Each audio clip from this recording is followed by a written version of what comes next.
Recoaro, un grande passato, un piccolo presente. Il turismo non passa più per la cittadina termale, non come in un tempo lontano quando si costruì una fama e un blasone che oggi, pur circondate da atmosfere decadenti, riecheggiano ancora. Eppure c'è ancora una speranza, c'è ancora un barlume. E la crisi può diventare il volano di un insperato rinascimento. Sì, perché se le difficoltà finanziarie bloccano i viaggiatori che puntano i lidi lontani, in cambio ridanno spazio alle mete vicine. Per Recoaro abbiamo questa idea che il territorio che circonda il compendio termale di Recoaro possa essere una cornice straordinaria per altre attività legate magari a percorsi cicloturistici, percorsi di trekking, a attività di questo genere che accompagnati a un periodo termale potrebbe essere la giusta ricetta per rilanciare questa area che per troppo tempo ha sofferto.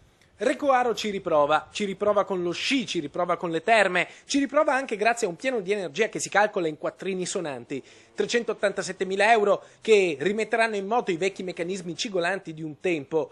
Innanzitutto la promozione turistica, ma anche informazione, workshop, congressi medici per rimettere in circolo il nome di Recoaro, per ricordare quanto fanno bene le sue acque. Eleonora Daniele è la madrina del progetto, firmato dalla Regione, semplice ma efficace. Ci sono 467.451 euro per rilanciare il turismo delle terme d'acqua venete.